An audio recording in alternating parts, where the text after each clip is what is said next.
And welcome back, everyone. Today, I want to talk about how the Austrian national team prepared for the European Team Championship. We did have a training camp with myself, Grandmasters Dominik Horvat, Valentin Dragnev, Markus Raga, so all of the top players except for Kirill Alexyenko, who couldn't make it this time, but he is also going to participate in the European teams for our team. And our coach was, as usual, Borki Predojevic, a grandmaster from Bosnia, whose peak rating was around 2660. Nowadays, he doesn't play as much anymore. He's about 35, I believe. But I can already tell that from the start, he's probably the best coach I've ever worked with. I have the pleasure already to start working with him since, I think, 2019. Since then, he has been the coach for the men's national team for the team tournaments, and we had training camps with him on numerous occasions. If you are looking for someone to really level up your chess, I don't think that he actually still accepts students, but he's really a fantastic coach. Like I can only say great things about him, and the team did have and always had a great relationship with him, and it was always a pleasure to work with him. As far as I know, he's probably going to stop working for the national team after this year, which is quite sad for all of us, but we cannot change that, unfortunately. But for today, I wanted to talk to you about those training camps, like in general. I believe that if you're an amateur or beginner, you probably don't know how these training camps from grandmasters are structured, what we are doing there.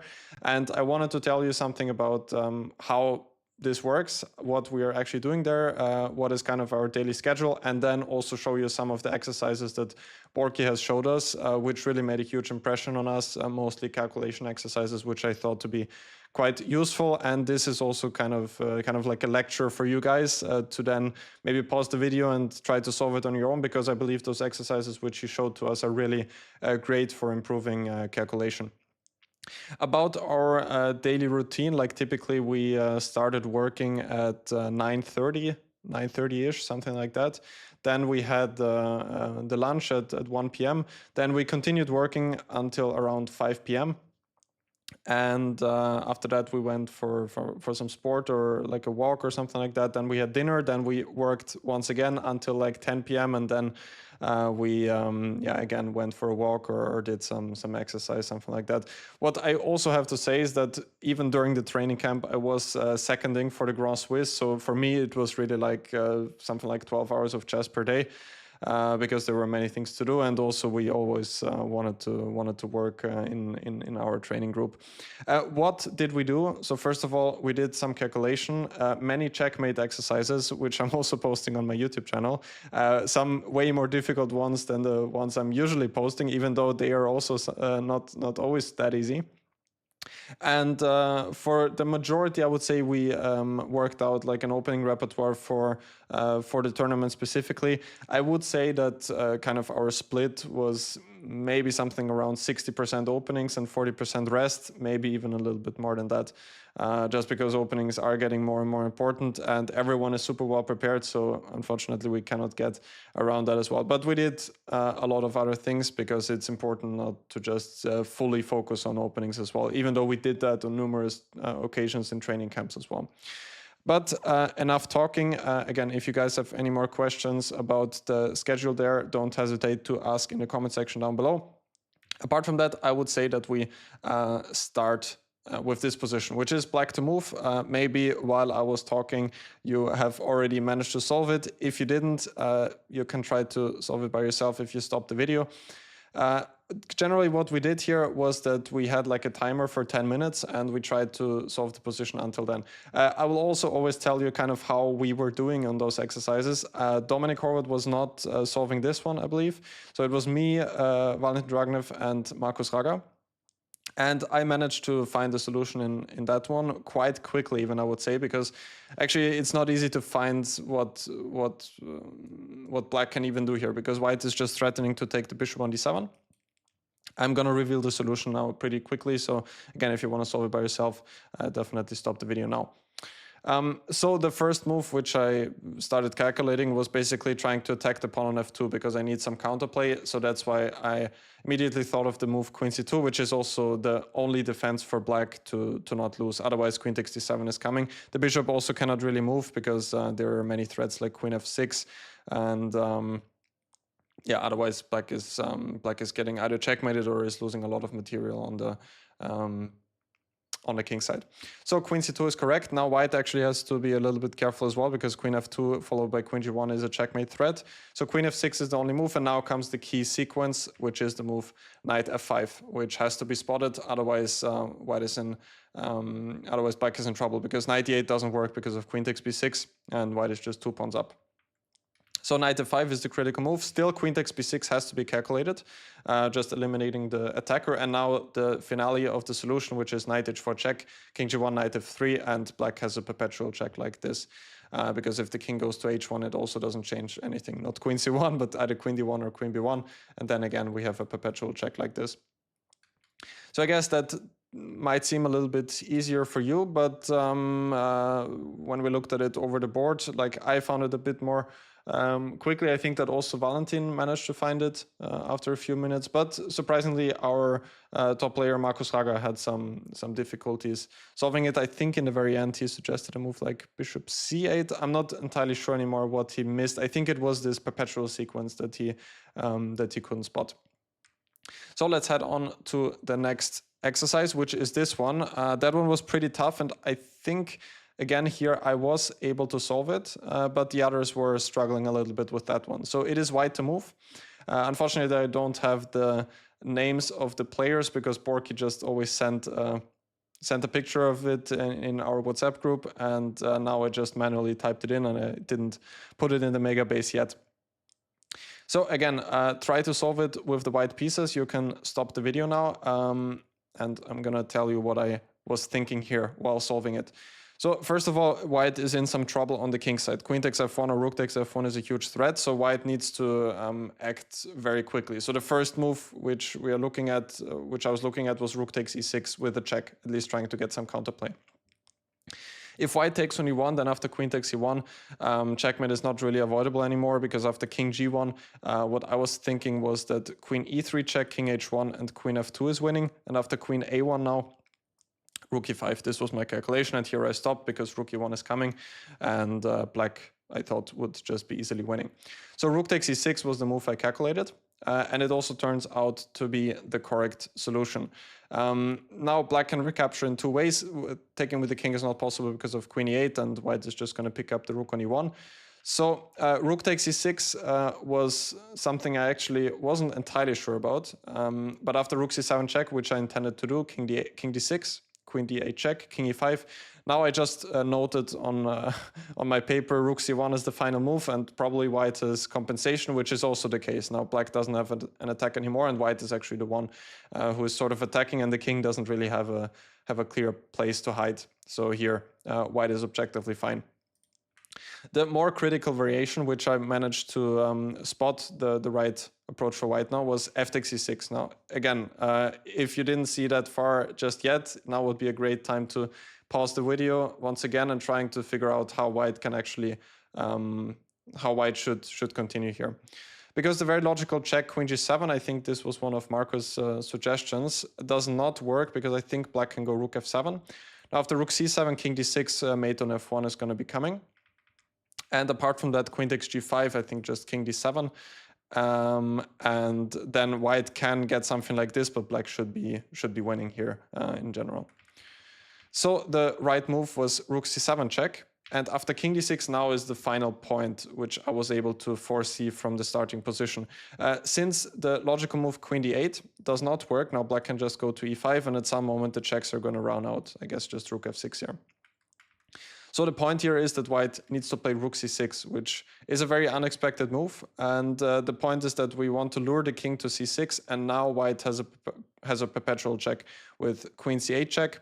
And if king d6, now the whole point was, let me think, queen d8 check, king e5, and now queen b8. That was the only way to hold the draw, because now the king cannot run out to d4, because after queen a7 the queen on f2 is falling, and if king f6, then we just continue checking, and there's no way for the black king to escape. So rook c6 was a very beautiful move. If b takes c6, sort of the same applies. Now queen d8 check, king e5, and once again queen b8 check. I think the only move to hold the draw here. Again, king d4 does not work because of queen a7, and if king f6, we just continue checking like this. Very great exercise, also if you're a chess coach, to show to your students, and I hope you enjoyed solving it if you tried to do so. Very nice combination with rook c6 in the very end.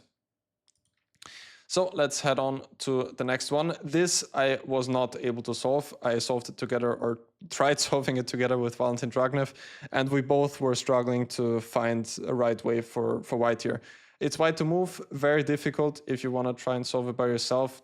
Make sure to take like 15-20 minutes, because I think it's very difficult otherwise to get to the right solution. White's problem here is that both of those knights are kind of hanging around, and the white knight cannot move, because then the knight on g5 is simply hanging. So I think that my solution kind of was queen h5, but after h6 I didn't really see what how I can continue now. I think I was thinking about some way like this, knight f3, and then just going for like pretending to go for an attack at least with queen g6, but it simply doesn't work. Black has too many defensive resources here. Like, for example, rook f6 at some moment, or even rook f5 trying to give back the exchange. So this simply did not work. The only solution here is, probably you've seen it already, is the move b4. And I did consider that move, but I didn't really see what is now the exact difference if black just goes back with the knight to c6. After f takes e4, I could realize that taking here, king takes f8, white does get a lot of compensation like this, because black's king is quite unsafe and white is also gathering a lot of pawns. But after knight c6, I simply didn't see how it can continue now. But there is a point why the inclusion of b4 and knight c6 is so important. White should go queen h5, and now after h6, only now rook takes f5. And now we see that the inclusion of b4 knight c6 favors white, because ef is not possible anymore, because now white has bishop c4 check. This did not work immediately, because now here the c4 square is covered. That's the whole point. So after rook takes f5, black has to capture back with the rook, queen e8 check. Bishop f8, and only now knight d6. Also here we were both, then while we were analyzing it on the board, we were thinking about queen g6 as well, but it doesn't simply work, because after taking, black is going to end up with two pieces up, and white doesn't have any attackers anymore. So knight d6 is the right move, and here Valentin Dragnev actually find a very beautiful idea. After black's logical move queen d8, white has one fantastic way to checkmate immediately, basically. Maybe you can spot it. Again, try to solve it by yourself if you stop the video. The move is queen f7 check. And after black takes with the rook, now bishop h7, king h8, and knight f7 with a very unusual but beautiful checkmate.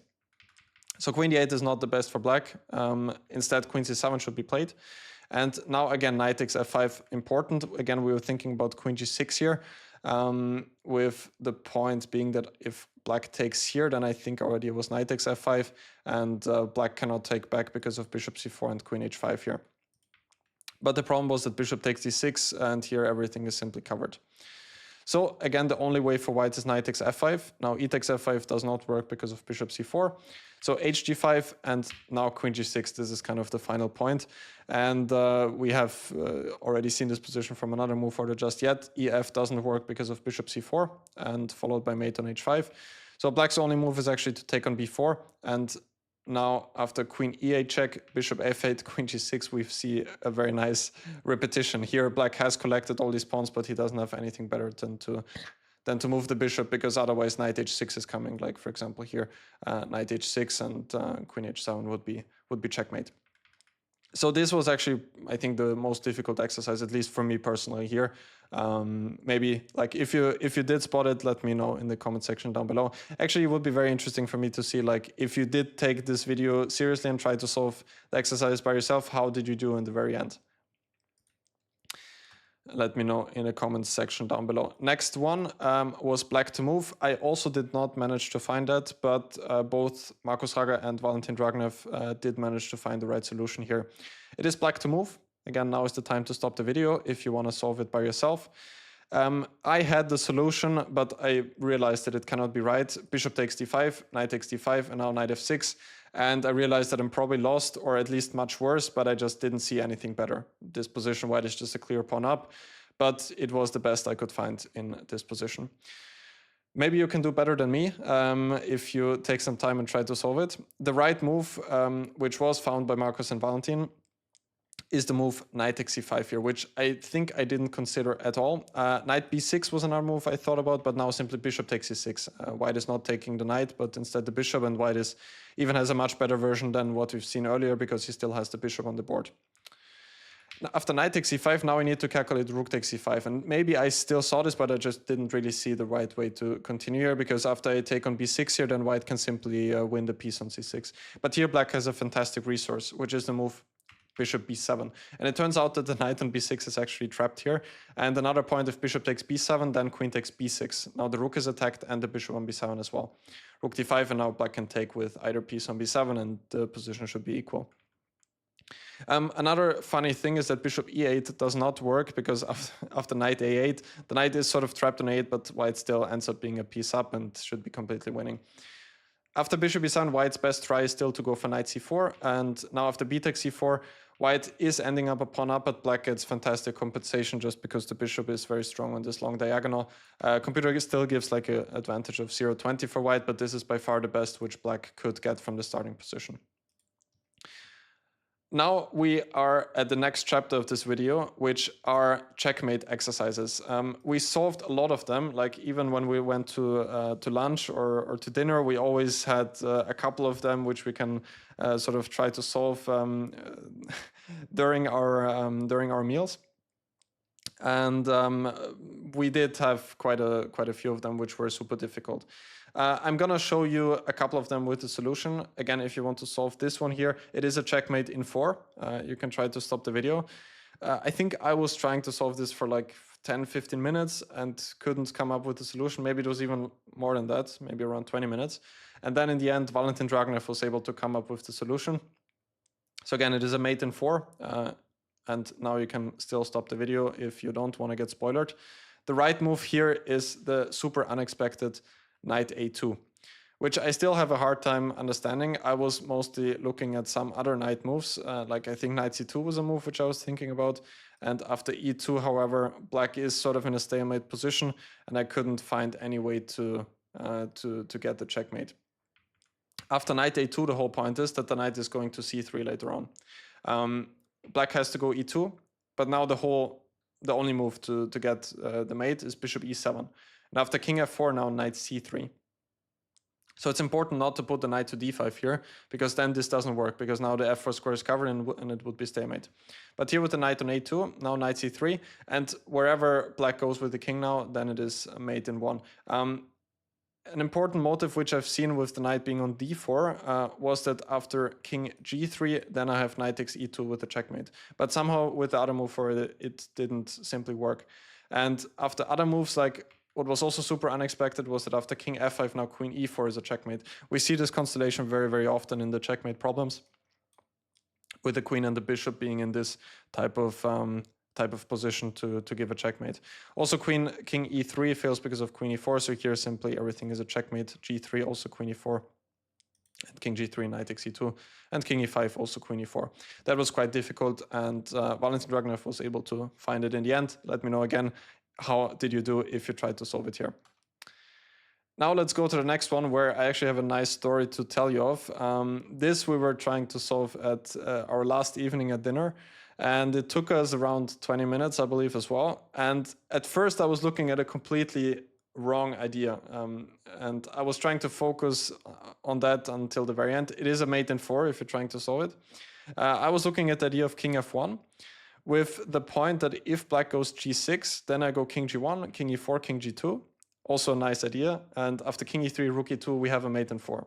So I was super happy with this one, and I was trying to make it work all the time. But after king f1, king e4 was the issue. And now if we go king g2 here, then I believe that black can go g6.